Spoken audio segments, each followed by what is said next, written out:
5 minutes for chapter 12. This chapter talking about human resource management. Just like advertisement, I'm also teach the human resource management MBA level class. If you later on introduce about a master degree of MBA, please feel free to reach out me. We can have more discussion about human resource management. So the idea of the human resource management is pretty straightforward. The company always want to recruit the talent for their company can fit in their culture. On the other side of the table, everyone wants to get a good job, right? For you guys, I don't know how many you guys want to become a manager of human resource management, but at least at this point, all you're just looking for a job. So if you understand how the HR system works, this may also benefit you job hunting process. Okay, so on a very high level picture, human resources is more than just pay and benefit, right? The recruiting process, the labor relationship, training more importantly, and the review feedback is another four big part of human resource management. Let me start from the recruiting. Normally, there's a two type of recruiting, internal and external. Right? I probably won't repeat too much from our textbook. However, I want to give you some idea that normally to hire someone for a company is cost about $3,000 to $5,000 on average. In other words, as a HR, they probably more likely want to find some talent directly either by their own company or referred by their employees. You rely on those two methods may either to find a good talent and sometimes save money.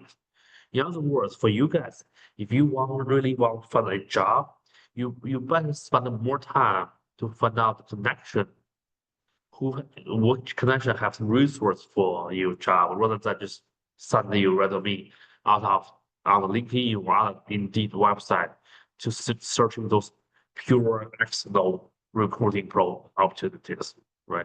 So similarly, as the HR, they spend a lot of money on the training and development. They believe to retain employees more importantly than to hire new guys.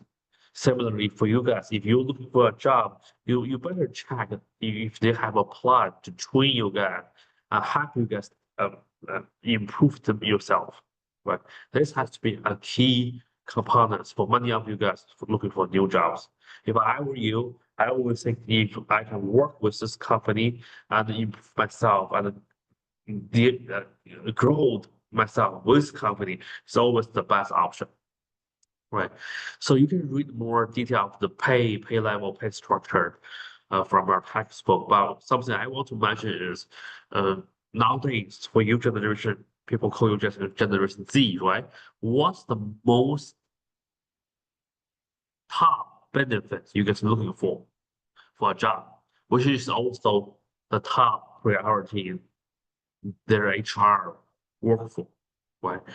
For example, I did the survey about 2 or 3 years ago for my research on you guys. And Generation Z always tell me flexibility becomes somehow top criteria for a job, which never happened in my generation 20 years ago. In my generation, people always talk about a paid paternity leave, but nowadays you guys thinking about flexibility. Can I work at home? Can I work remotely? Is that possible if I travel to the California, spend 3 days over there in Airbnb, but at the same time work on my own project, right? So in other words, the definition of benefit has been changed a lot. You do really want to understand what benefits means besides those insurance or sick days. Okay, so read the textbook and do the quiz, and good luck for all your job hunting.